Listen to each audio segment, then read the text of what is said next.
ध्येयं सदा परिभवग्नमभीष्टदोहम् तीर्थास्पदं शिवविरञ्चिनुतं शरण्यं भृत्यार्तिहं प्रणतपाल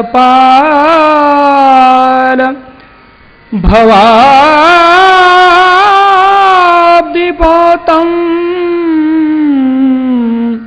वन्दे महापुरुषते चरणारविंदम. संत सम्राट भगवान ज्ञानेश्वर महाराज आणि वारकरी संप्रदायाचे आराध्य दैवत भक्तवांछा कल्पतरू सच्चिद आनंद स्वरूप सर्व हृदयस्थ पांडुरंग परमात्मा यांच्या असीम अपार हेतुकी दयेमुळे करुणेमुळे या पवित्र अशा कालामध्ये आपण सर्व ज्ञानेश्वरी रूपी भागीरथीमध्ये अवगाहन करण्यासाठी, शुद्ध होण्यासाठी, किंबहुना ज्ञानेश्वरीला दर्पणस्थानी करून आपल्या जीवनातले काही हिशोब करण्यासाठी प्रवृत्त झालोय. हा आपल्या जीवनातील परमभाग्याचा क्षण आहे. या ठिकाणी होत असणारी ही ज्ञानेश्वरी स्वाध्याय कार्यशाळा इथं अलौकिकता असं आहे की मौलींनी ज्ञानेश्वरीमध्ये जी काय संकल्पना मांडली की हे विश्वचे माझे घर, ऐसी मती दयाची स्थिर, किंबहुना चराचर आपण झाला. याचा अर्थ आमचे घरं, आमचा आपलेपणा काही लोकांपर्यंत, काही देशापर्यंत हा मर्यादित असतो. पण माऊलीचा आपलेपणा, माऊलीची व्यापकता एका देशापुरती मर्यादित नाही, तर ती वसुधैव कुटुंबकम अशी संकल्पना आहे. आणि या अष्टादशाच्या निमित्ताने म्हटल्यापेक्षा या 27 दिवसामध्ये होणारी ही कार्यशाळा या निमित्ताने माऊलींनी मांडलेली संकल्पना व्यक्त होताना दिसते. खऱ्या अर्थाने सांगण्याचा अर्थ एवढा की हा अष्टदशाचं सेवन, चिंतन, ज्ञानेश्वरीचं चिंतन आपण करतो यामध्ये नवल नाही, तर भारतासह सर्व विश्वामध्ये ह्या ज्ञानेश्वरीचं चिंतन होत आहे. खऱ्या अर्थाने माऊलींचा जो मनोगत आहे तो या रूपाने साकार होताना दिसत आहे. म्हणून खरं तर चिंतन करत असताना महाराज म्हणत असतात की आपण चिंतन करतोय हा आपल्या जीवनातील परमभाग्याचा दिवस आहे. पण मला असं वाटतं की आपला नाही, संपूर्ण विश्वाचा हा परमभाग्याचा दिवस आहे, आपलाच नाही. सगळ्या विश्वाचा हा परमभाग्याचा दिवस आहे की या रूपाने ज्ञानेश्वर महाराज पूर्ण विश्वामध्ये पोचलेत. हा सर्व विश्वाच्या जीवनामध्ये झालेला भाग्याचा उदय आहे. आणि म्हणून या असा अलौकिक उपक्रमामध्ये माझ्याकडे जी सेवा आली आहे ती 7व्या अध्यायातील 14वा श्लोक. आणि चिंतन करण्याच्या अगोदरच गुरुवर्य गेठे महाराजांनी सांगितलं की हा अध्याय कशासाठी आहे तो सांगा एकदा. पहिल्या 6 अध्यायामध्ये त्वमपदाचं वर्णन झालं, तो म्हणजे जीवाचं म्हणा किंवा आत्म्याचं म्हणा. आणि या 7व्या अध्यायापासून तत्पदाचं निर्वाचन होणार आहे, तत्पदाचं चिंतन होणार आहे. तत्पदाचं म्हणजे ईश्वराचं म्हणा या परब्रह्माचं म्हणा. याची अलौकिकता अशी आहे की एखाद्याविषयी दुसऱ्याने ओळख करून दिली, त्याचं इंट्रोडक्शन करून दिलं तर त्यामध्ये काही चूक होऊ शकते. पण जेव्हा मनुष्य स्वतःची ओळख करून देतो त्यामध्ये कुठलीही चूक होण्याची शक्यता नसते. आणि या ठिकाणी ईश्वराची ओळख ईश्वर करून देतोय. या ठिकाणी ईश्वर जसा आहे, जेवढा आहे त्याचं चिंतन स्वतः ईश्वर म्हणजे भगवंत आपल्याला सांगतोय. या ज्ञानेश्वरीची अलौकिकता आपल्याला सांगता येईल. 1-2 मिनिटात सांगेल. माझ्याकडं मायेच्या किंवा पुराच्या ओव्या असल्यामुळे ज्यादा वेळ त्या पुरामध्ये पोहण्याची माझी काही इच्छा नाही, म्हणून त्या सरळ पुढे घेईल मी. अरे ओव्या देत असतानाही असं वाटतं की काही विचार नसेल याच्या मागे. नंबर आला की त्याच्याकडे येतात त्या ओव्या. पण मला वाटतं ओव्या आल्यानंतर कळतं की बरोबर सगळ्या विचारपूर्वकच ते ओव्या होतात. असं असू शकतं एखाद्या दिवस. असो, ज्ञानेश्वरीचं अलौकिकता यासाठी आहे, कुठलंही वाङ्मय किंवा कुठलंही काव्य हे लोकोपयोगी होण्यासाठी, लोकांना त्याचा उपयोग होण्यासाठी त्यामध्ये 3 गोष्टी असणं आवश्यक असतात. महत्त्वाच्या 3 गोष्टी रामचरित मानसामध्येही सांगितल्यात. कीर्ती, संपत्ती आणि काव्य. ह्या 3 गोष्टीचा विस्तार होण्यासाठी किंवा लोक उपयोगी होण्यासाठी त्यामध्ये 3 गोष्टीचं असणं आवश्यक असतं. त्यामध्ये पहिली गोष्ट आहे सुलभता, दुसरी गोष्ट आहे समन्वय आणि तिसरी गोष्ट आहे समर्पण. ह्या 3 गोष्टी ज्या ठिकाणी एकत्र होतात अशा वाङ्मयाचा म्हणजे अशा काव्याचा, अशा संपत्तीचा आणि अशा कीर्तीचा केवळ आपल्याला उपयोग होत नाही तर सर्व समाजाला त्याचा उपयोग होत असतो. आता सरळता म्हणजे काय, समन्वयता म्हणजे काय आणि समर्पण म्हणजे काय, एका मिनिटात नाही, एका मिनिटात सगळं सांगून ज्ञानेश्वरीचा त्याच्याशी काय संबंध आहे ते सांगून आपण आपल्या चिंतनाकडे येऊया.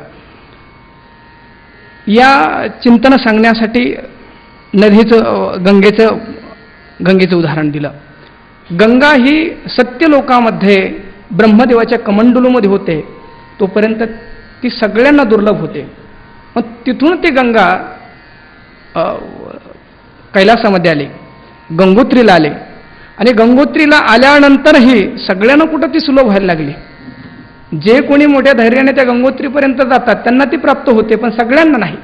मग तिथूनही त्या गंगोत्रीहूनही ती गंगा हरिद्वारला आली आणि हरिद्वारला आल्यामुळे मात्र आता ती सगळ्यांना सुलभ झाली. सगळे तिचं आचमन करायला लागलेत, सगळे त्याच्यामध्ये स्नान करायला लागलेत. याचा अर्थ गंगा ही हरिद्वारला येऊन सुलभ झाली. म्हणून तिचं सुलभत्व हे लोककल्याणासाठी, लोक उपयोगितेसाठी अतिशय महत्त्वाचा पहिला घटक किंवा महत्त्वाचं तिच्या जीवनामध्ये जे रूपांतरण, तिच्या जीवनामध्ये जे काय वैशिष्ट्य आहेत ती सुलभ झाली सगळ्यांना. पण फक्त सुलभ झाली नाही, ही गंगा जेव्हा अखंड प्रवाहाने वाहत वाहत वाहत प्रयागला आली आणि प्रयागला आल्यानंतर त्या ठिकाणी काय केलं तिनं, त्या ठिकाणी ती एकटी राहिली नाही. तिने आपल्यामध्ये यमुनेला आणि सरस्वतीला मिळून घेतलं. याचा अर्थ त्या ठिकाणी तिने समन्वय केला. ती अशी म्हटली की मी एकटी आहे, माझं एवढं मोठं नाव आहे, तुम्हाला कशाला घ्यायचं, मी एकटी जाणार, सगळ्यांना मी माझ्यामध्ये घेणार नाही. या सगळ्यांचा समन्वय तिने केला. पण समन्वय केल्यानंतर कुणी असं म्हणेल की त्या गंगेनं त्यांना एकत्र करून घेतलं पण त्यांचं अस्तित्व संपलं ना, त्यानंतर शिल्लक राहिली ती गंगाच. पण गंगा म्हटली जसं मी तुम्हाला शिल्लक राहू दिलं नाही तसं मी शिल्लक राहणार नाही. आणि ही गंगासागरला गेले आणि त्या ठिकाणी अथांग अशा त्या समुद्रामध्ये तिने आपलं समर्पण केलं. याचा अर्थ पहिली गोष्ट सरळता, दुसरा समन्वय आणि तिसरी गोष्ट म्हणजे समर्पण. ज्ञानेश्वरीच्या ठिकाणी आपल्याला ह्या सगळ्या गोष्टी पाहायला भेटतील. सगळ्यात पहिली ज्ञानेश्वरी सुलभ झाली आपल्याला. वेदाचा, उपनिषदांचा, ब्रह्मसूत्रांचा जो काय विचार आहे तो माऊलीने आपल्यासाठी पहिला सुलभ केला. हे मराठीचे नगरी ब्रह्मविद्येचा सुकाळू करी, देणे घणे सुखची वरी हो दिया जगा. याचा अर्थ ती सुलभ झाली. तर केवळ सुलभच झाली नाही तर ज्ञानेश्वरीमध्ये कुठल्या एका विषयाचाच ओहोपो केला, एका विषयाचाच आग्रह धरून ज्ञानेश्वरी लिहिल्या गेली असं नाही. सगळ्या विषयांना या ज्ञानेश्वरीमध्ये स्थान मिळालं. या ठिकाणी कर्म आहे, ज्ञान आहे, योग आहे, ज्ञानोत्तर भक्ती आहे, विज्ञान आहे, अलंकार आहे, रस आहेत. सगळ्या गोष्टींचा समन्वय या ज्ञानेश्वरीमध्ये केला. पण म्हटले फक्त समन्वय केला का, या सगळ्याचा उद्देश काय, या सगळ्यांचा समन्वय करून खऱ्या अर्थाने ज्ञानेश्वरीचं चिंतन झालं तर त्या परब्रह्म स्वरूपामध्ये ती आपलं समर्पण करून देते. म्हणून ज्ञानेश्वरीच्या दृष्टिकोनातून सुलभता, समन्वयता आणि समर्पणता ह्या सगळ्या गोष्टी एकत्र आल्या आणि त्यामुळे जोही कोणी त्याचं चिंतन करेन, त्याचं अवगाहन करेन, त्याच्या जीवनामध्ये या सगळ्या गोष्टी आल्याशिवाय राहणार नाही. असो हाच भाव गुरुवर्य नरांचे जे अधिष्ठान तया नाम नारायण डॉक्टर महाराजांच्या मनामध्ये दरवर्षीप्रमाणे हा कार्यक्रम होतो. ज्ञानेश्वरी दुसऱ्या वेळेस होते. याचा अर्थ त्यावेळेस करत असताना तृप्ती झाली नाही म्हणून त्या अतृप्तीपोटी परत एकदा तृप्ती प्राप्त करून घेण्यासाठी ह्या वर्षी होत असणारा हा ज्ञानेश्वरी स्वाध्याय कार्यशाळा आणि त्याला सहकार्य असणारे ज्ञानेश्वर महाराज समिती यांच्या ह्या संयुक्त विद्यमाने होत असणारा हा अलौकिक असा उपक्रम आणि त्या उपक्रमामध्ये आपण सर्व चिंतन करतोय. हा आपल्या जीवनातील परम भाग्याचा क्षण आहे. आता त्या माया नदीकडे आपण वळूया. आता गंगा नदी पाहिली, आता ही माया नदी कशी आहे. गंगा नदीमध्ये सुलभता, समन्वयता आणि समर्पणता आहे. या माया नदीमध्ये एक पण नाही. ही दुरत्यय आहे, म्हणजे सुलभ नाही. हिच्यामध्ये कुठलाच समन्वय नाही. आणि हिचा जर अवलंब केला तर जीवनामध्ये समर्पणही होणार नाही. कशी ही माया किंवा कशी ही नदी आहे हिच्याकडे बघूया. हे आपल्या सगळ्यांना कळेल, कारण ह्या सगळ्या आपल्या रोजच्या जीवनाच्या आहेत. परब्रह्माचा विचार सांगितला का ते साधू पुरुषांना त्याचा आनंद वाटतो, पण आम्हाला वाटतं हे लोक काय सांगतात नेमकं, आम्हाला काय कळत नाही, पण हे कळेल आपल्याला, कारण हे आमच्या रोजच्या जीवनामध्ये घडत असल्या कारणाने हे आपल्याला कळेल. काय म्हणतात माऊली बघूया. तया पाणीयाचे निवहिलेपणे अजून न धरती ओभाणे ऐसा मायापूर हा कवणे तरी जे लगा. आतापर्यंत ज्या माया नदीचं वर्णन झालं की ज्याने ब्रह्मलोकापर्यंत जे बुरुज आहेत ते बुरुज वाहत वाहत ही नदी म्हणजे कुठेपर्यंत आली. त्या पाण्याचेनी वहिलेपणे त्या पाण्याच्या प्रवाहाने ओभाने म्हणजे तो जो पूर इथपर्यंत आला तो अजूनही न धरते, आतापर्यंत तो स्थिर झालेला नाही आहे. ब्रह्मलोकांना वाहत किंवा सगळ्यांना बुडवीत आलेला हा माया नदीचा पूर आतापर्यंत स्थिर झालेला नाही आहे. आणि माऊली विचारतात, ऐसा मायापूर हा कवणे तरे जे लगा. असा हा अतिशय दुस्तर असणारा मायापूर कुणी तरू शकेल का? म्हटले तरू शकणार नाही. या ठिकाणची अलौकिकता अशी आहे की व्यवहारामध्ये केवळ समस्या सांगितल्या जातात, हे असं आहे ते असं आहे, आणि समाजामध्ये काठीने सांगितलं की मग लोक शरण येतात, नाही आमच्याकडून होत नाही, मग आम्ही करतो काय ते. तसं माऊलीने या ठिकाणी किंवा भगवंतानी समस्या सांगितल्या सगळ्या माऊली, याची दुस्तरता सांगितली, त्याचं काठीने सांगितलं, आणि नुसतं काठीनं सांगितलं नाही तर त्या समस्येचं समाधानसुद्धा सांगितलं आहे. आता समस्या किती कठीण आहे, माया किती कठीण आहे त्याचे चिंतन माऊली करतात.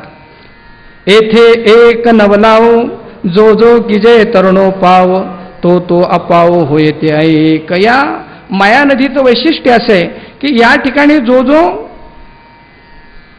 तरुण पाव करावा, जे हिच्यातून तरुण जाण्यासाठी उपाय करावा तो या ठिकाणी अपाय होतो. या सांगण्याचं तात्पर्य असं की संसारातून तरुण जाण्यासाठी संसारिक साधनांचा जर मनुष्याने अवलंब केला तर कधीही मनुष्य संसारातून मुक्त कधीच होणार नाही. मौलीचा हा अर्थ आहे की संसारालाही आनंदमय करण्यासाठी संसारिक साधनांचा नाही, पारमार्थिक साधनांनी जर संसाराकडे पाहिलं तर मग आजी संसार सुफळ झाला की नाही. पण संसारांच्या साधनांनी संसार जर समृद्ध करण्याचा प्रयत्न केला तर असं होईल, तो अपाव होईल, तो उपाय होणार नाही. एक स्वयंबुद्धीच्या बाही रिघाले तयाची शुद्धीची नाही, एक जाणिवेच्या डोही गरवीची गिळाले. त्यामध्ये काही असे शहाणे होते ते म्हटले आम्हाला काय कोणाची आवश्यकता नाही आहे. एक स्वयंबुद्धीच्या बाही, आपल्या स्वतःच्या बाहुबळानेच ते म्हणाले रिगाले तयाची शुद्धी नाही. म्हटले हा माई नदी आम्ही पार करू. म्हटले या माया नदीमध्ये त्यांनी उडी टाकली, उडी टाकल्यानंतर कुठे गेले त्याचा थांगपत्ताच लागला नाही. एक जाणिवेच्या डोही गर्वेची गिळाले. आणि काहींनी असा अहंकार घेतल्यामुळे केवळ त्या अहंकाराच्या डोहामध्येच त्या गर्वामध्येच त्यांचं जीवन संपून गेलं. म्हणून परमार्थामध्ये कोण मनुष्य सफल होऊ शकतो याचा एक समन्वय आहे. म्हणून परमार्थामध्ये दोन गोष्टीचा समन्वय सांगितला, एक म्हणजे पुरुषार्थ आणि दुसरी म्हणजे कृपा. कृपेची आवश्यकता का? केवळ पुरुषार्थ करेल मनुष्य तर अहंकार येईल, जाणवेल की मी हे सगळं करतो म्हणून कृपेची आवश्यकता. आणि कृपेच्या ठिकाणी पुरुषार्थीची आवश्यकता का? केवळ कृपेवर अवलंबून बसला तर आलस्य येईल. परमार्थामध्ये ज्याच्या जीवनामध्ये कृपेच्या ठिकाणी पुरुषार्थाचा समन्वय आहे आणि पुरुषार्थाला जोड कृपेचे आहे, असेच माणसं परमार्थामध्ये त्यांचा परिमार्थ फलीभूत होऊ शकतो.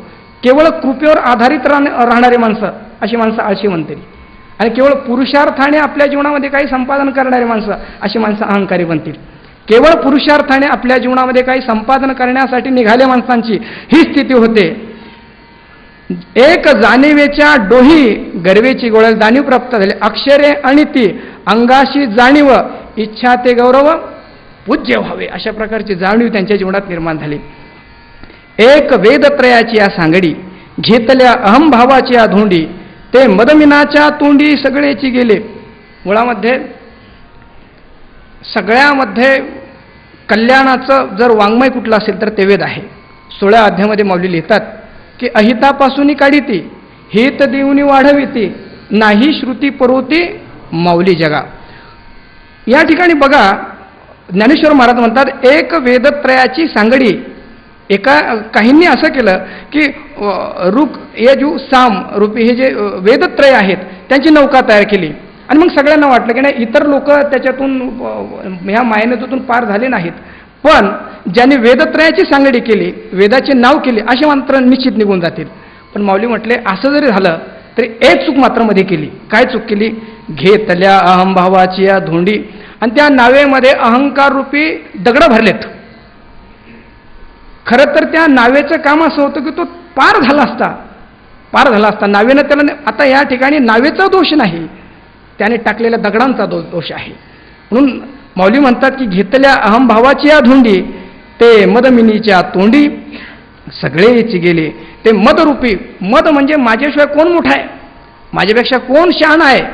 म्हणून एखाद्या वेळी अज्ञानी माणसाला झालेला अहंकार हा जाऊ शकतो, पण ज्याला अहंकाराच्या व्याख्या कळाल्यात अशा माणसाचा अहंकार घालवणं अतिशय कठीण असतो. होऊ शकतं अज्ञानी माणसाला एखाद्या वस्तूला हे कळत नाही, हे चुकीचं आहे, निघेल ते सगळं. पण ज्याला सूत्रासह आणि अहंकाराच्या यथोचित अशा व्याख्या कळायला लागल्यात आणि त्याला जर तुम्ही अहंकारी आहात असं सांगितलं तो मान्य करणार नाही, आम्हाला नाही अहंकार. आणि आमचा अहंकार जो आहे तो सात्विक अहंकार आहे. याच्यामध्येही एक जाता जाता चिंतन सांगतायत की जोपर्यंत विकार हे मनबुद्धीच्या स्तरावर आहेत, जोपर्यंत अहंकार हे इंद्रिय आणि मनाच्या स्तरावर आहेत, तोपर्यंत मनुष्य त्याला काढू शकतो. पण एकदा विकार हे बुद्धीच्या स्तरावर गेलेत की मनुष्य विकारांचं समर्थन करायला लागतो. म्हणून बौद्धिक स्तरापर्यंत जो अहंकार गेला तो आता मिटणार नाही, तो नाही. मग तो कधी मिटेल? मेल्यानंतर, जिवंत असताना नाही, तो मेल्यानंतर मिटेल. म्हणून जोपर्यंत मनाच्या स्तरावर तो आहे त्याच्या ठिकाणी विकार असलेले त्याला कळेल चुकतंय माझं, हे चुकतंय माझं त्याला कळेल. पण बौद्धिक स्तरावर एकदा तो अहंकार गेला की तो म्हणतो मी जे वागतोय ना ते अतिशय योग्य आहे, त्याच्यामध्ये काही खोटं नाही.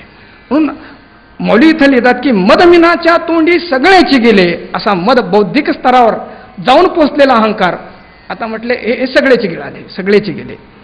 एकी वैसेचे जाड बांधले, मग मणमथाचे कासे लागले, ते विषय मगरी सांडले चघळून या. सगळा समग्र विचार ह्या ज्ञानेश्वरीमध्ये आलाय बघा. मौली म्हणतात काही लोकांनी वैसेचं म्हणजे वयाचं बळ म्हणजे तारुण्याचं बळ बांधलं आणि बळ बांधून त्यांना असं वाटलं की या तारुण्याच्या जोरावर आम्ही तरुण जाऊ. पण म्हटले ते मनमथाच्या कासे लागले, ते मदनाच्या कासेला लागले. आणि त्यामुळे झालं काय?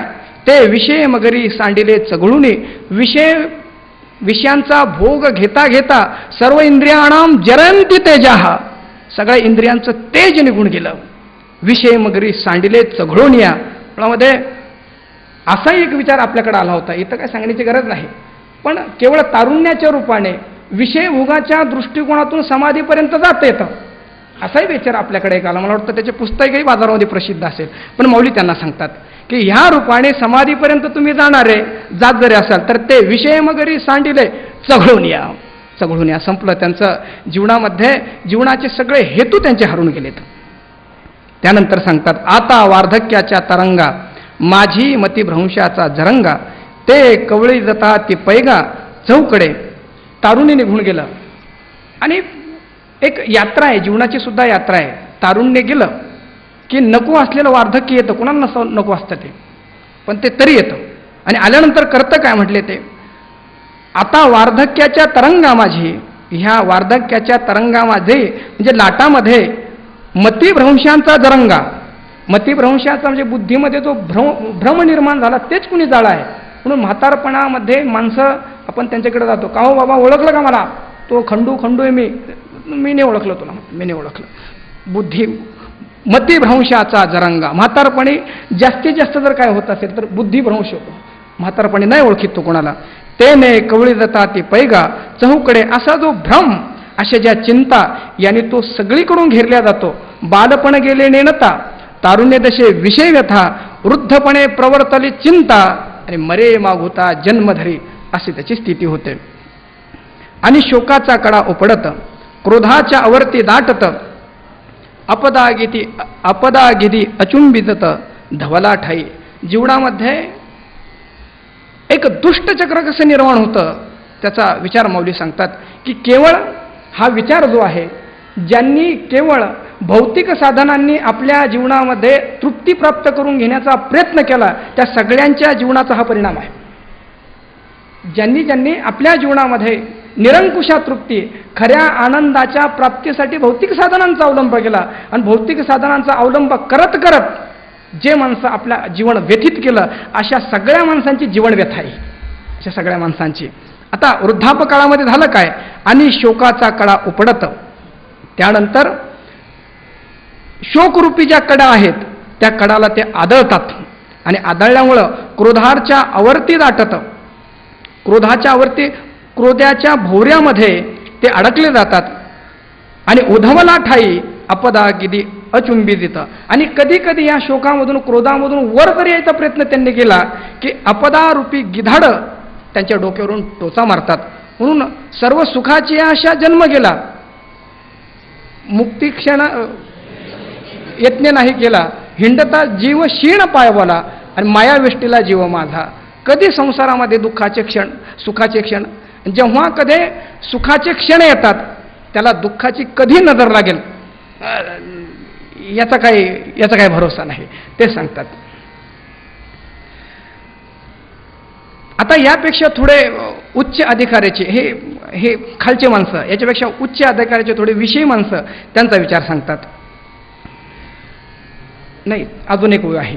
मग दुःखाचे नि बरबटे बोंबले, पाठी मरणाची रेव रेवले, ऐसे कामाचे कासे लागले ते गेले वाया. त्यानंतर दुःखी रूपी चिखलामध्ये ते बरबटले गेले किंवा त्या चिखलामुळे बोंबले, बोलू म्हणजे विभर निर्माण झाला. आणि दुसरा अर्थ असा करता येईल की चिखल्याने माखले गेले, पाठी मरणाची रेव रेवले, आणि त्यानंतर मरणरूपी चिखलामध्ये ते एवढ्या रुतले गेले की त्याच्यातून निघणं त्यांना अशक्य आहे. म्हणून एक वाक्य महापुरुषाचं ऐकलंय, त्यांनी असं सांगितलं हिंदीमध्ये, जीते हुए जीवन में जो भगवान की प्राप्ति कर लेता है या भगवान को मिलता है उसके जीवन में मृत्यु नहीं आएगा, लेकिन जीवन होते हुए जो भगवान को नहीं मिलेगा उसको मरना ही पडेगा. याचा अर्थ जिवंत असताना ज्याने भगवंताची भेट घेतली त्याच्या जीवनातला मृत्यू कायमचा संपेल, पण त्या कालावधीमध्ये जर त्याला भेट झाली तर त्याला मरावंच लागेल. कधीपर्यंत? जोपर्यंत त्याची भेट होत नाही तोपर्यंत. ऐसे कामाच्या कासे लागले ते गेले वाया. असे काम म्हणजे इदम मेस्याद, हे पाहिजे, अनेक प्रकारच्या इच्छान्वित होऊन ज्यांनी आपल्या खूप मोठ्या आशा वाढवल्यात, अनेक प्रकारच्या आकांक्षा ज्यांनी वाढल्यात, त्यांना जरी वाटत असलं की आम्ही शून्यातून सगळं निर्माण केलं, पण माऊली म्हणते ते सगळे वाया गेले. काय नाही, त्यांना म्हणू द्या की आम्ही हे सगळं शून्यातून निर्माण केलं. माऊली म्हणतात तुमच्या दृष्टिकोनातून ते असेल शून्यातून काहीतरी, पण माझ्या दृष्टिकोनातून वाया गेले. काय नाही. एकी यजन क्रियेची पेटी बांधून घेतली पोटी, ते स्वर्ग सुखाच्या कपाटी शिरकून ठेले. काही यापेक्षा उच्च अधिकाराची माणसं त्यांनी यजन म्हणजे यज्ञ क्रियारूपी पेटी आपल्या पोटाला बांधली आणि पोटाला बांधून त्यांना असं वाटलं की या मायानगरीतून, या मायापुरातून आपण तरुण जाऊ, पण स्वर्ग सुखाच्या कपाटी शिरकुंडे ठेले. स्वर्ग सुखरूपी कोणीतरी कपाट आहे, त्या कपाटामध्ये त्रैविद्यामाम सोमपाहा पुत्पापा यज्ञेरिष्वा स्वर्गतीम प्रार्थयन्ते ते पुण्यमासाद्य सुरेंद्र लोक मश्नंती दिव्यान दिविदेव भोगान. अशा त्या स्वर्गलोकाच्या कपाटामध्ये जाऊन ते गडप झालेत. एकी मोक्षी लागावयाची आशा केला कर्मबाह्याचा भरोसा, परी तो पडिले वळसा विधी निषेधांचया. असं हे सगळं माया नदीचं वर्णन जरी करत असले तर माऊली मधून मधून आपल्याला सिद्धांत सांगतात की त्यागेने एके अमृतत्व मानुषो हो, नान्यः पंथा विद्यते आयनाय तमेव विदित्वाति मृत्युमेती. किंवा ज्ञानेविना एके उपाय करुसी जितुके रुखी हाच भाव सांगतात. एकी मोक्षी लागावयाची आशा, मोक्ष प्राप्त करून घेण्यासाठी केला कर्मबाह्याचा भरोसा. कर्मरूपी बाहूचा त्यांनी भरोसा केला. त्यांना असं वाटलं की वेदामध्ये सांगितलेला जो कर्मकांडाचा भाग आहे त्याचा अवलंब करून आपण या मायानदीतून पार होऊ. परी ते पडिले वळसा विधिनिषेधांचे आहे. पण ते त्या विधिनिषेधांच्या ओळस्यामध्ये भोवऱ्यामध्ये अडकून पडले. काय करावं काय करू नये याच विचारामध्ये आयुष्य निघून गेलं आणि ज्या साध्यासाठी निघालो होतं ते साध्य हरून गेलं. जेथ वैराग्याची नाव न रिघे, विवेकाचा तागा न लगे, वरी काही तरो ये योगे तरी विपाय येतो. या ठिकाणी वैराग्यरूपी नाव न निघे याचा अर्थ करायला अवघड गेला थोडा, की वैराग्यरूपी नाव यामध्ये निघत नाही. याचा जर काही वेगळा अर्थ असेल तर सांगा. मी जो अर्थ केला तो सांगतो. या मायामध्ये वैराग्याचे नाव प्रवेश करत नाही. याचा अर्थ की मनुष्याने कितीही कामोपभोग घेतला तरी याच्यातून या संसारातून त्याला वैराग्य प्राप्त होईल असं नाही. न कामानामुपभोगेन शाम्यते, हविषा कृष्णवर्तमेव भूय एवाभिवर्धते. म्हणून या संसाराच्या ठिकाणी वैराग्याची नाव न घे. वैराग्याचे नाव तिथं शिरत नाही. याचा अर्थ विषय भोगून कोणी तृप्त होत नसतो. संसाराची तृप्ती ही भोगात्मक नाही, ती विचारात्मक आहे. जेव्हा केव्हा संसारातून मनुष्य तृप्त झाला असेल तो भोगून नाही, विचाराने तो तृप्त होऊ शकेल, भोगातून नाही. तेच माऊली सांगतात की जेथ वैराग्याची रावड घे, विवेकाचा तागा न लगे, विवेकाचा ठाव ठिकाणा त्या ठिकाणी लागत नाही. वरी काही तरो ये योगे तरी विपाय येतो. आणि माऊली थोडंसं सांगतात की तरी वरी काही योगे ये योगे तरो तरी विपाय येतो. आणि म्हटलं या सगळ्या साधनापैकी योगाने काहीसा तो तरल्या जाईल, पण कोणीतरी विरळा आहे. आणि गुरुवर्य मामासाहेब दांडेकरांनी असा अर्थ केला की योगाने जरी तो त्याच्यातून मुक्त झाला तर काही क्षणापर्यंत. मला एक स्वामी रामतीर्थांनी सांगितलेले एक त्यांच्या ग्रंथामध्ये, समग्र ग्रंथामध्ये आलेलं एक चिंतन आपल्याला सांगतो की योगाने प्राप्त होणाऱ्या मायनदीतून थोडा तुम्हाला मुक्ती मिळेल, पण काही क्षणापुरती. त्यांनी त्यासाठी उदाहरण दिलं की थंडीचे दिवस, तर त्या थंडीच्या दिवसामध्ये हरिद्वार ऋषिकेश अशा या अतिशय थंड वातावरणाच्या प्रदेशामध्ये एक साधू बाहेर निघाले आणि तो रस्त्याने जात असताना त्यांनी एक साप पाहिला. बरं, तो साप अतिशय थंडी असल्यामुळे त्याच्या अंगातलं सगळं रक्त गोठून गेलं आणि त्यामुळे चुंबळ घालून तो असा शांत बसला. त्या साधूंनी त्याला हातावर उचलून घेतलं. अंगातलं सगळं रक्त गोठल्या गेल्यामुळे आता काय तो फुसकारा टाकेना आणि आता काय करेना. त्यांनी त्याला उचलून घेतलं सापाला आणि त्या आश्रमामध्ये आणलं. धुनी चालू होते आणि त्या धुनीजवळ गेल्यानंतर काही उष्णता त्या सापाला लागल्याबरोबर त्यांनी फुसकारा टाकायला सुरुवात केली. रामतीर्थ असं म्हणतात की योगामध्ये काही काळ चित्ताचा निरोध होईल, पण जोपर्यंत चित्ताचा निरोध आहे तोपर्यंत विषय त्रास देणार नाही. तोपर्यंत यापासून होणारे जे काय संकट आहेत, यापासून होणारे जे काय दुष्परिणाम तो होणार नाही. पण वृत्ती बहिर्मुख झाली का मग परत तो फुसकार टाकल्याशिवाय राहणार नाही. म्हणून या ठिकाणी माऊली हेच सांगताय की योगाने काहीशी मिळेल, योगाने काहीतून त्याच्यातून मुक्ती मिळेल, पण काही क्षणापुरती, पूर्ण अंगाने नाही. विपाय येतो. ऐसे तरी जीवाची अंगवणे, ये माया नदीचे तरणे, हे कायसा सारखे बोलणे म्हणावे पा. म्हणून माऊली म्हणतात अशा प्रकारचा दुस्तर असणारी ही माया नदी जीवाने आपल्या सामर्थ्याने तरून जावं असं बोलणं शक्य नाही खरं तर. आणि जर बोललो आपण तर ते बोलणं कशा प्रकारे होईल पुढं सांगतात. कशा प्रकारे होईल. जरी अपत्यशिळा व्याधी कळे साधूशी दुर्जनाची बुद्धी, की सांडे रागे सिद्धी आली साती. जर अपत्यशिळा व्याधी कळे अपत्यशीळ जो आहे, एखादा शुगरचा रोगी आहे, डायबिटीजचा आहे, आणि जर साखरेनं त्याची डायबिटीज बरी झाली तर मग तरता येईल. एखादा दम्याचा रोगी आहे आणि जर दही खाऊन त्याचा दमा बरा झाला तर तरता येईल.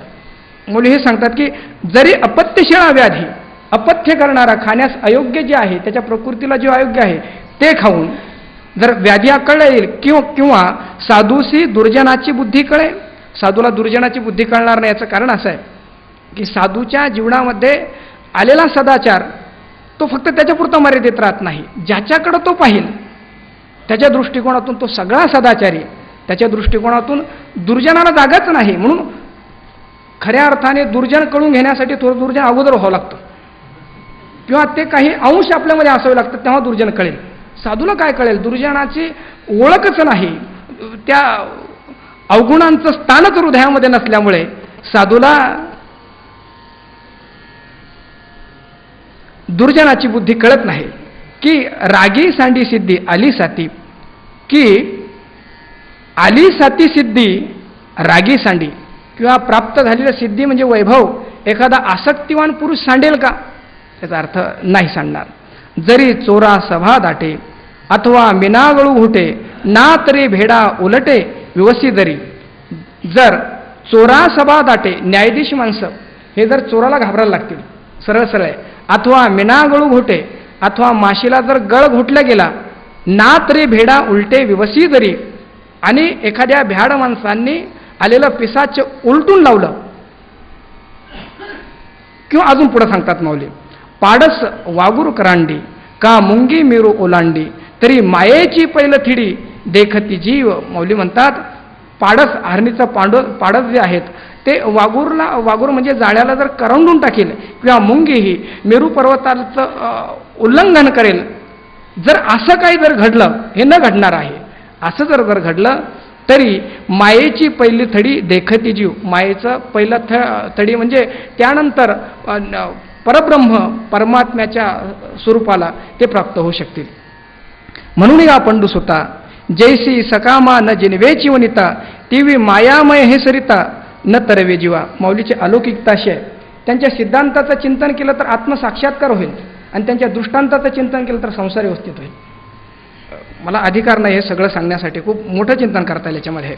मोठं म्हणजे परमार्थाच्या दृष्टिकोनातून आहे, संसाराच्या दृष्टिकोनातून. माऊली म्हणतात म्हणून का पंडुसुता जैसी सकामान जिनवेची वनिता. माऊली सांगतात की हे पंडुसुता, सकाम पुरुषाला आपली पत्नी जिंकता येत नाही. याचा अर्थ, याचा वेगळा अर्थ करता येईल की पत्नी जर जिंकायची असेल तर निष्काम व्हा, सकाम पुरुषाला ते जिंकता येणार नाही. स्वामी तेजोमयानंदांनी आपल्या भागवत प्रवचनामध्ये एक वाक्य लिहिलं. म्हटले ते आम्ही एका घरी गेलो आणि त्या घराच्या बाहेर असं वाक्य लिहिलं होतं की मैं घर का स्वामी हूँ, मैं इस घर का स्वामी हूँ, ऐसा कहने के लिए मुझे अपनी पत्नी की अनुमति है.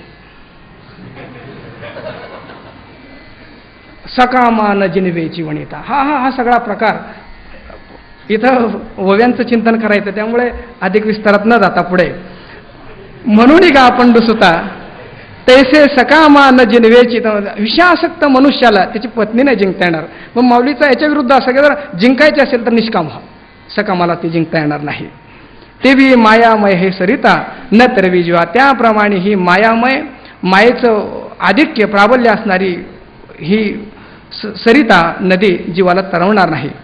एक चिलीला तरले जे सर्व भावे मत भजले तया ऐलीच थडी सरले माया जळ. मी पहिलं सांगितलं की या ठिकाणी भगवंताने केवळ समस्या सांगितल्या नाहीत की असं आहे हे बदला. अरे हे सगळ्या समस्या आहे, पण त्याचे उपाय काय आहेत? समस्याची सगळ्याकडे ओरड आहे की हा भ्रष्टाचार वाढला, तो वाढला, हे झालं, पण त्याचे उपाय काय आहेत?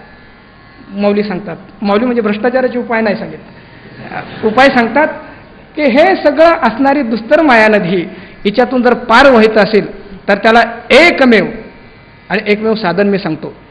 याच्यामध्ये अजून एक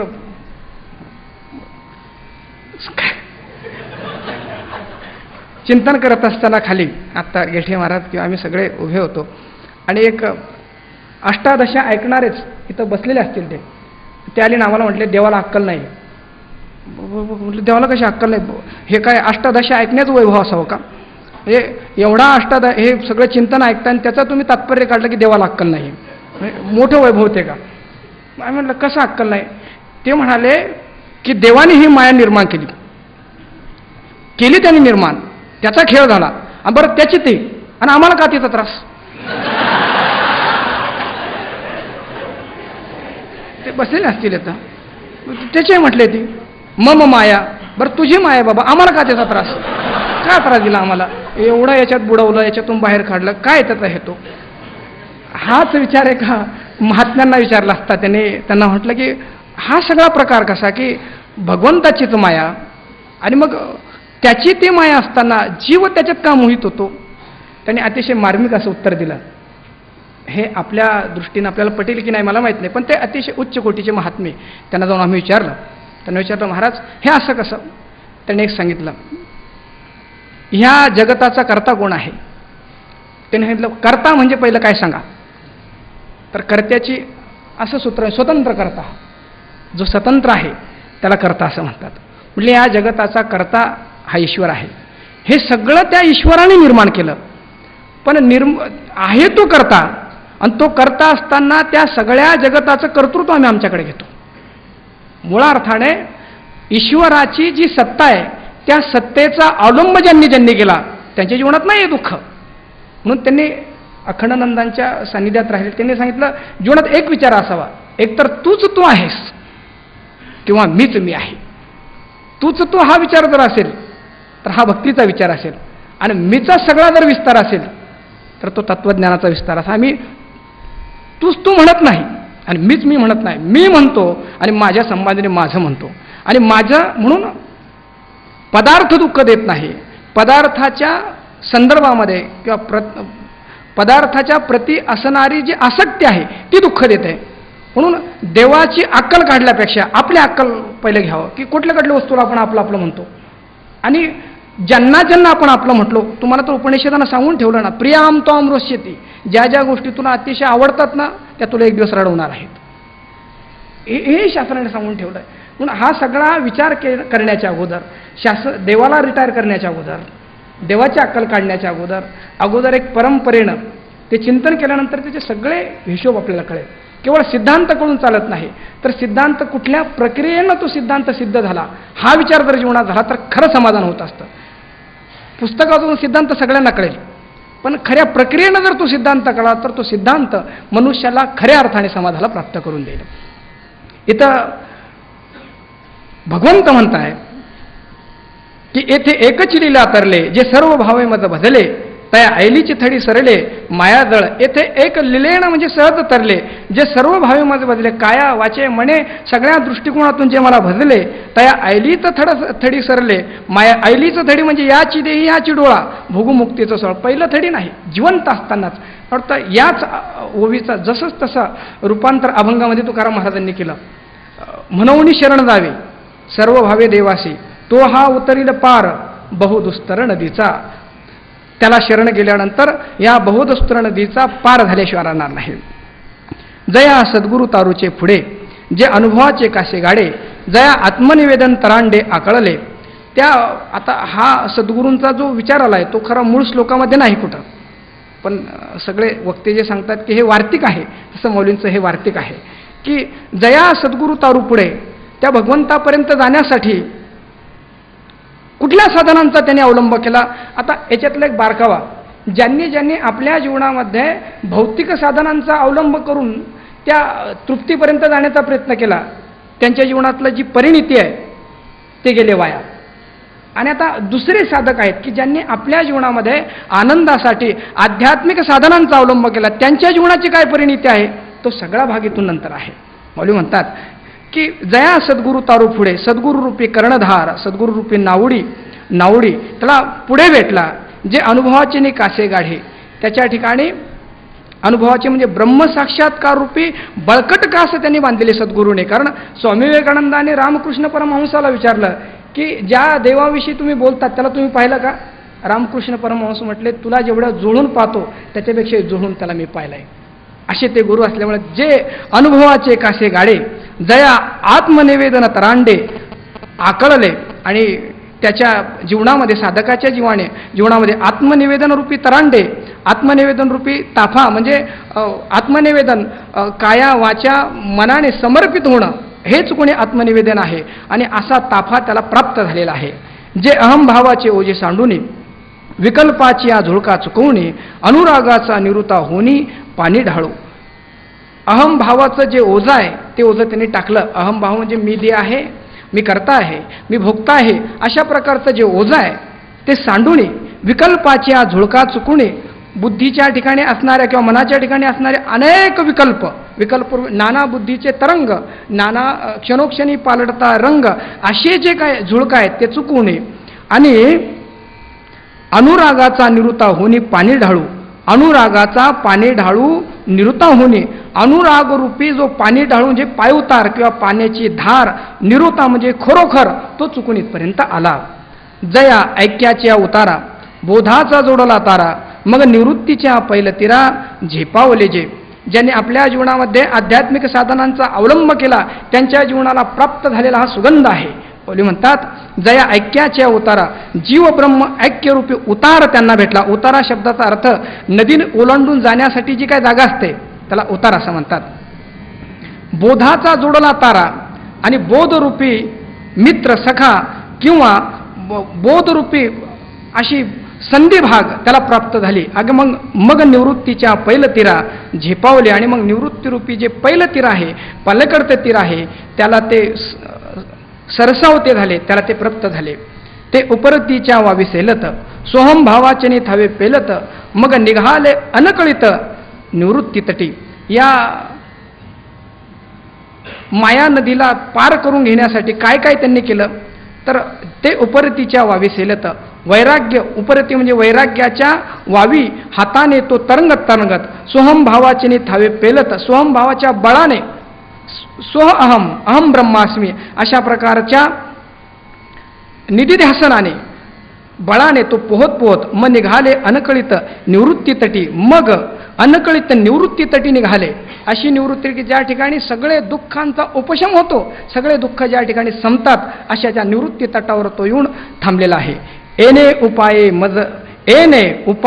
मज भजले, ते हे माझी माया तरले, परी ऐसे भक्त विपायले बहुवस नाही.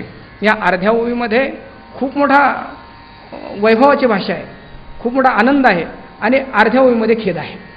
आणि तो खेद म्हणजे आपल्या सगळ्याविषयी मौलींची असणी करुणा, त्या करुणेमुळे निघालेला तो खेद आहे. मौली म्हणतात एने उपाय मज भजले, ह्या उपायांनी वर सांगितलेले जे उपाय आहेत या उपायाने जे भजले ते हे माझी माया तरले, ते हे सगळे माझी माया तरले. पण म्हटलं की मागचं सगळं संपत असतं. म्हणजे पण ऐसे भक्त विपायले बहुवस नाही, असे भक्त थोडे आहेत, जास्त नाहीत. पुढे श्लोक सगळे आपण उच्चारण करूया आणि नंतर त्याचं चिंतन. नमाम दुष्कृतनो मूढा प्रपद्यन्ते नराधमा, मायया परुतज्ञाना आसुरं भावमाश्रितः, चतुर्विधा भजन्ते मां जना सकृतिनोऽर्जुन, आर्तो जिज्ञासुरर्थार्थी ज्ञानी च भरतर्षभ. जे बहुता एकावांतरू अहंकाराचा भूतसंचारू, झाला म्हणून विसरू आत्मबोधाचा. जे एका अवांतरू बहुता अहंकाराचा भूतसंचारू झाला म्हणून आत्मबोधाचा विसरू. म्हटले वर जो सांगितला की आध्यात्मिक साधनांनी किंवा ह्या उपायांनी माझ्यापर्यंत जो आला त्या एकाला सोडून अवांतरू म्हणजे दुसरे जे अनेक आहेत त्यांना अहंकाराचा भूतसंचार झाला, अहंकार रूपी भूत त्यांच्यामध्ये शिरलं आणि त्यामुळे म्हणून आत्मबोधाचा विसर झाला आणि त्यामुळे त्यांना आत्मबोधाचा विसर झाला. एक वाक्य सांगतो आणि पुढे जातो. निरोगी राहणं, आनंदी राहणं हा मनुष्याचा हक्क आहे. जसे टिळक म्हणाले की स्वराज्य हा माझा जन्मसिद्ध हक्क आहे आणि तो मी मिळविलच, तसं प्रत्येक साधकाने किंवा प्रत्येक मनुष्याने म्हणावे आनंद हा माझा जन्मसिद्ध हक्क आहे आणि तो मी मिळविलच. पण आपलाच आनंद आपल्याला का पारखा झाला? म्हटले हक्काचा असणारा आनंद पारखा होण्याचं एकमेव कारण आहे आणि ते म्हणजे अहंकार. मनुष्याच्या जीवनामध्ये जे सहज त्याला प्राप्त झालंय ते भोगूत येत नाही त्याला. म्हणून अहंकारी माणसांना अहंकार हे वैभव वाटतं, पण अहंकार हे करंटे पण आहे. त्याच्या जीवनामध्ये ज्याला ॲज इट इज जसं आहे तसं जर त्याला जगू देत नसेल तर काय त्या मोठेपणाला आग लावायची का? मौली म्हणतात की हे सगळे खरं तर अमृतस्य पुत्र, हे सगळे अमृताचे पुत्र असताना सुद्धा अहंकाराचा भूतसंचार झाला, मी असा, मी मोठा, माझ्याकडे एवढं, आणि त्यामुळे खऱ्या आत्मबोधापासून जिथून आनंदाचा झरा प्रस्फुटित होतो त्या झऱ्यापासून हे दूर झालेत. तेवेळी नियमाचे वस्त्र नाठवे, पुढील अधोगतीची लादणे नव्हे, आणि करिता तिजे न करवे वेदो म्हणे. आणि अशा वेळी भूताचं अहंकाराचं भूतमध्ये शिरलं की काय होतं? नियमाचे वस्त्र न आठवे. मनुष्याच्या जीवनामध्ये नियम असतो, पण तो संसाराला, परमार्थाला नाही. आता इथं नियमाचं सगळं हे सकाळपासून सत्र कधी आणि कधी संपवायचं, पण सर्वसामान्य मनुष्याच्या जीवनामध्ये हा वेळ मिळाला तर परमार्थ, आणि नियम मात्र सगळा संसाराला. तेवढ्या काळामध्ये ते व्हायलाच पाहिजे. म्हणून नियम खर्च चुकवला, परमार्थाचा नियम चुकवला आणि संसारातला नियम सुरू झाला. आणि संसारातले नियम सुरू झाले म्हणून त्यावेळी नियमाचे वस्त्र नाठवे, शास्त्रीय नियम सगळे सोडून दिले, पुढील अधोगतीची लाज नव्हे. पण हे नियमच सोडल्यामुळे काय पुढे अधोगती होणार आहे याची लाज सोडली. लाजाची व्याख्या ह्या पदावर मौलीने 16 अध्यायामध्ये केली. पूर्वी सगळ्यांना माहिती असं आपल्याला की हे बहु असो देहपणे, नामरूपासी येणे, नाही बा लाजीरवाणे तया होणे, नाही बा लाजीरवाणे तया होणे. परत परत मरावं आणि परत परत जन्माला यावं हे सगळ्यात जास्त लाजीरवाण आहे. म्हणून मौली म्हणतात की या विधीचा किंवा या वेदाची अवहेलना केल्यामुळे पुढे जी लाजीरवाणापणा म्हणजे परत जन्माला यावं लागणार आहे याला ते प्राप्त होतात. आणि करिता ती जे न करावे, वेदू म्हणे, वेदाने सांगितलं की सुराम मा भक्षे, कलंजम मा भक्षेत, हे करू नका बाबा, हे पिऊ नका, हे खाऊ नका. पण इंद्रियांना अधीन होऊन वेदाने जे सांगितले, जे अवहेलना केली आणि त्या सगळ्या गोष्टीमध्ये प्रवृत्त झाले. पाहे पा शरीराच्या गावा, जया लागे आले पांडवा, तो कार्यार्थ अगवा सांडोनिया. सगळे संत सांगतात की शरीराला आले याचं एकमेव होतो आहे की आयुष्याची या साधने सच्चिदानंद पदवी घेणे, दिले इंद्रिय हातपाय कान, डोळे मुख बोलावया वचन, जेणे तू जोडशी नारायण, नासे जीव पण भवरोग. यासाठी तो आला. पण हा विचार सगळा सांडून शरीराच्या गावा जया लागे आले पांडवा, तो कार्यार्थ अगवा सांडून या, ज्याच्यासाठी आलं ते सोडून बाकी सगळं काही त्याने केलं. इंद्रिय ग्रामीची राजविधी, अहम ममतेच्या जल्पवादी, विकारांताची या मांदी मिळून या काय करतो? तर म्हटले इंद्रियरूपी राजमार्गामध्ये तो उभा राहून अहम ममतेची जल्पवादी, मी आणि माझं, अशी बाष्कळ बडबड आयुष्यभर मनुष्याच्या जीवनामध्ये त्याने जर त्याचं जीवनचरित्र लिहिलं तर मी आणि माझे या शब्दाशिवाय दुसरं काही सापडणार नाही आयुष्यभर. आणि माऊली म्हणतात की हे काय मोठा वैभव आहे का? जल्पवादी, बाष्कळ बडबड आहे ती. आणि विकारांतरांची मांदी मिळून आकार, अनेक प्रकारचे विकार उत्पन्न होणारे पदार्थ एकत्र केलेत आणि एकत्र करून त्यांचा उपभोग घेऊन त्याला असं वाटतं की मी याच्यातून खरोखर तृप्तीला प्राप्त होईल. दुःख शोकाच्या घाई, मारली याची सेच नाही, हे सांगावया कारण काही, जे ग्रासले माया. प्रतिकूलतेच्या संयोगातून निर्माण होणारं दुःख आणि अनुकूलतेच्या वियोगातून निर्माण होणारा शोक, जे नको आहेत हे असे जवळ आले की होणारं दुःख, आणि जे हवेत ते जोडून निघून गेले की होणारा शोक, हे जीवनामध्ये किती वेळेस होतं. मारली याची सेच नाही, अशा प्रकारची अनेक घाव होऊन सुद्धा याची आठवण नाही. म्हणून सांसारिक जीवनामध्ये सर्वसामान्य मनुष्य आणि महापुरुष यांच्यामध्ये फरक काय? एकच फरक सांगता येईल. महापुरुषाच्या जीवनामध्ये घडलेलं दुःख तो त्याच्या जीवनामध्ये परत कधीच येऊ देत नाही. आणि सर्वसामान्य मनुष्याच्या जीवनामध्ये जर दुःख झालं तर तो म्हणतो या दुःखाच्या निवृत्तीसाठी परत संसारिक एखादा उपाय त्याच्यामध्ये करू. म्हणून संसारामध्ये अडकलेला मनुष्य त्याच्यातून इतकी त्याच्यामध्ये आसक्ती असते की ह्या सगळ्या वेदना होत असताना सुद्धा तो बाहेर निघू शकत नाही. एक महापुरुषांचं वाक्य आहे ते सांगून पुढे जातो. त्याने असं लिहिलं आहे की महापुरुषांची प्रीती ही व्यापक असते, महापुरुषांची प्रीती ही अनेकावर असते पण खोलवर नसते. म्हणून महापुरुष प्रेम करतील, एकावर नाही अनेकावर प्रेम करतील, पण जेव्हा केव्हा ती प्रीती काढून घेण्याची वेळ आली एक क्षणी लागणार नाही त्यांना. म्हणून महापुरुषांची प्रीती ही व्यापक असते पण खोलवर नसते. संसाराची प्रीती ही व्यापक नसते, थोड्या लोकांवर असते पण खोलवर असते. संसारिक माणसं जास्त माणसावर प्रेम नाही करू शकणार, थोड्या माणसावर, पण एवढं प्रेम करतील की मरताना सुद्धा त्यांच्या चिंतनात मरतील आणि परत त्यांच्या घरी जन्माला येतील. मौली हात भागलेत आहे.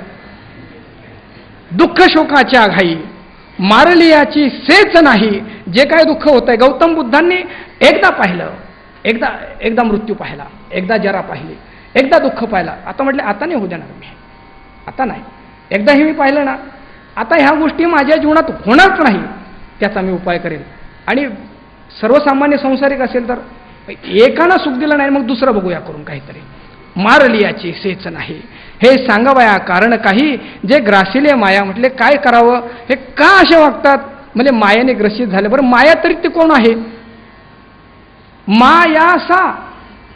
म्हटले तिनं भ्रमित व्हावं ती खरी असावी तरी, पण जी नाही, आपल्या नावाने जी सांगते की मा म्हणजे नाही, या म्हणजे जी, आणि सा मी नाही असं जी स्वरूपाने सांगते, त्याच्यामुळे भ्रमित झाले.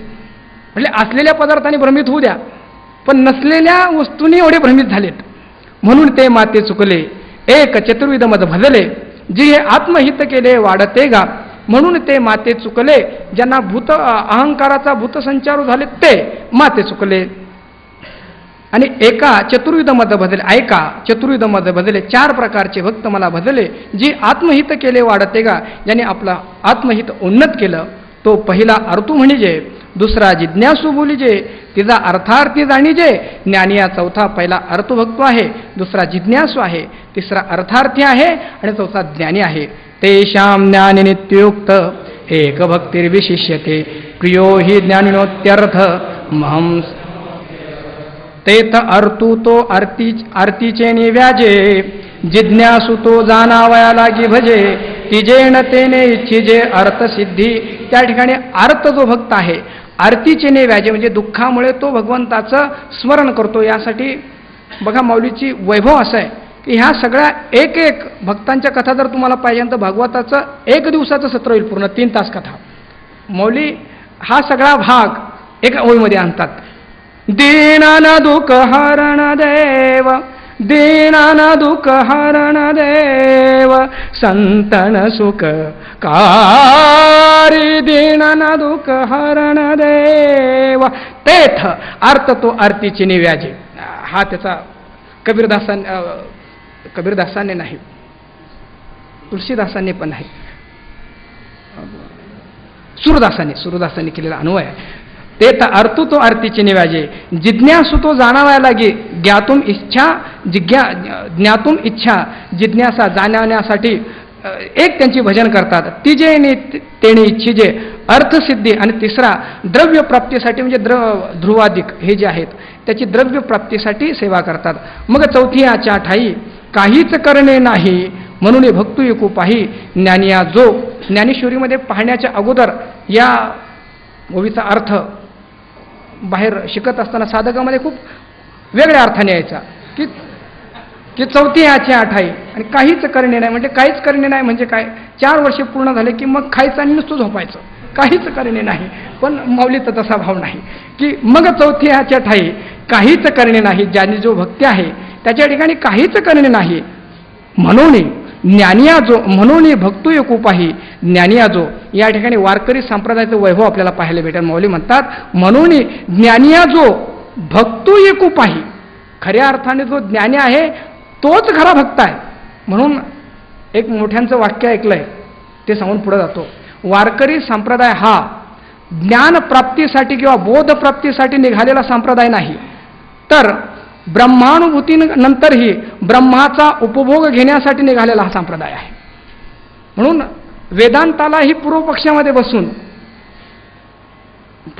बसून म्हणजे ज्ञानोत्तर भक्तीचं खऱ्या अर्थाने वारकरी संप्रदायाने पुरस्कार केला. लावणी मृदंग श्रुती टाळ घोष आणि सेव ब्रह्मरस आवडीने. किंवा माऊलीच आपल्याला पुढे सांगणार की मुळीचे होनी पांडवा. बरं तिथपर्यंत गेलं. आपण जर इतर शास्त्रामध्ये गेलं की बोध प्राप्त झाला की मग संपलं. पण मीची होनी पांडवा करती माझी सेवा, नवलाव सांगावा. असे हे वारकरी संप्रदायाचे वैभव आहे की ज्ञानप्राप्तीनंतरही त्यांच्या जीवनातली भक्ती थांबत नाही, त्यांच्या जीवनातला आनंद थांबत नाही. म्हणून जो ज्ञानी आहे तोच खरा भक्त आहे. या सांगण्यामध्ये अर्थ आहे की भक्ती म्हणजे तरी काय आहे, वस्तू महात्म्यजन्य ज्ञान म्हणजे भक्ती आहे. आणि खरोखर एखाद्याला जोपर्यंत आपण जाणत नाही तोपर्यंत अव्याहत भक्ती त्याच्या ठिकाणी घडणार नाही. म्हणून भक्तसूत्रामध्ये जे भक्तीचं सूत्र आलं, सातू अस्मिन परम प्रेम स्वरूपा, त्याला अपरोक्ष रूप ठेवून सतत हृदयाची वृत्ती त्याच्या ठिकाणी प्रवाहित करणं, याला भक्ती असं म्हणतात. म्हणून जो ज्ञानी आहे तोच खरा भक्ती आहे. जे त्या ज्ञानाचे प्रकाशे फिटले भेदाचे कडवसे, मग मीची झाला समरसे आणि भक्तोई तोची. जे तया, कारण त्याला ज्ञानाच्या प्रकाशामुळे भेदाचा कडवसे म्हणजे अंधार संपला, आणि मग मीची झाला समरसे, माझ्या स्वरूपाला तो प्राप्त झाला, आणि भक्तो ही देवीची, आणि समरस होऊन सुद्धा त्याच्या जीवनातली भक्ती सुद्धा त्याला असं म्हणता येईल की कृतोपास्ती आणि अकृतोपास्ती. ज्यांच्या जीवनामध्ये ज्ञानोत्तर ज्ञानपूर्वी उपासना आहे, अशाच्या जीवनामध्ये ज्ञान प्राप्त झाल्यानंतर सुद्धा पूर्व केलेल्या उपासनेच्या संस्कारामुळे नंतर त्याच्या जीवनामध्ये उपासना किंवा भक्तीच घडते. म्हणून मौली सांगतात, परी अनेकाची दिठे नावेक, जैसा स्फटिकुच आभासे उदक, तैसा ज्ञानी नव्हे कौतुक सांगता तो. मौली म्हणतात, परंतु अनेकाची दिठी नावेक, स्फटिकची उदक अपासे, जैसे स्फटिकचे उदक अपासे. इतरांच्या दृष्टीनं क्षणभर जर पाहिलं तर स्फटिक हा जर पाण्यामध्ये टाकला तर जणू तो स्फटिकच पाणी आहे, अशाप्रमाणे तो पारदर्शक असल्यामुळे संसर्ग दोषामुळे पाणीच स्फटिक आहे असं दिसेल. पण माऊली म्हणतात, तैसा ज्ञानी नव्हे कौतुक सांगता तो. ह्या ओवीचा अर्थ असा लागला, तैसा ज्ञानी नव्हे. तैसा ज्ञानी नव्हे म्हणजे काय? तो माझ्याशी एकरच झाला. भगवंत म्हणतात, तो भक्त माझ्याशी एकरच झाला. पण एकरच झाल्यानंतर तुम्ही असं म्हणाल की उपाधी दृष्टिकोनातूनही तो माझ्याशी एकरच झाला असेल, म्हणजे तैसे नव्हे. उपाधी दृष्टिकोनातून तो माझ्याशी एकरच होईल, उपाधिकृत भेदच राहील. पण मग कोणी म्हणेल की उपाधिकृत भेद आहे, तर मग तुमच्यामध्ये द्वैत आहे का? म्हणजे तसं नाही, स्वरूपाच्या दृष्टिकोनातून अभेदच आहे. म्हणून उपाधीच्या दृष्टिकोनातून जर पाहिलं, उपाधीच्या दृष्टिकोनातून पाहिलं तर तैसा नव्हे म्हणजे अभेद नाही, त्या ठिकाणी भेद दिसेल. पण स्वरूपात हा जर पाहिलं तर तो आणि मी एकच आहे.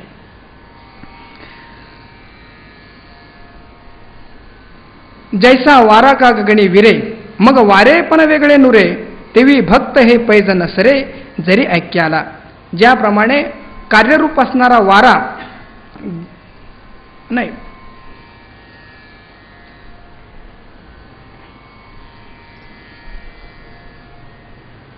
हा, जैसा वारा का गगणी विरे, ज्याप्रमाणे वारा हा गगनामध्ये शांत झाल्यानंतर किंवा विलीन झाल्यामुळे मग वारे पण वेगळे नुरे, त्या कारणामध्ये तो एकरच झाल्यामुळे तो आता काय वेगळा दिसणार नाही. तेवी भक्त जरी ऐक्याला तरी भक्त हे पैज नसरे. जर भक्त हा ऐक्याला जरी प्राप्त झाला तर त्यांनी जी पैज केली आहे, त्यांनी जी पैज घेतलेली आहे की माझ्या ठिकाणचा असणारा भक्तपण हे ज्ञान झाल्यानंतर ही माझ्या जीवीची आवडी, पंढरपुराने नगुडी पांडुरंगी मनरंगले, अशा प्रकारची पैज त्याने आपल्या जीवनामध्ये जिवंत ठेवली. जरी पवन हलवणी पाहिजे तरी गगना वेगळा देखीजे, एरवी गगन तो सहजे असे जैसे. जर वारा हलताना जर पाहिला तर तो गगनाहून वेगळा दिसतो, पण खऱ्या दृष्टीनं जर पाहिला तर गगन म्हणजे कार्य हे कार्यरूपच असल्या कारणाने वारा हा गगन रूपच आहे. तैसे शरीर हन कर्मे तो भक्तो ऐसा गमे, परी अंतरप्रतीती धर्मे मीच झाला. शरीराच्या उपाधी दृष्टिकोनातून भक्ती नामस्मरण करत असताना जरी तो देहाच्या रूपाने वेगळा दिसत असला तरी अंतरप्रतीती धर्मे मीच झाला. प्रतीतीच्या दृष्टिकोनातून तो मीच झाला. माऊलींचाही गोड अभंग आहे की तू माझा स्वामी मी तुझा रंक वेगळं, पण पाहता न दिसे वेगळीक, मी तू पण जाऊ दे दुरी, एकची घोंगडी पांघरू हरी.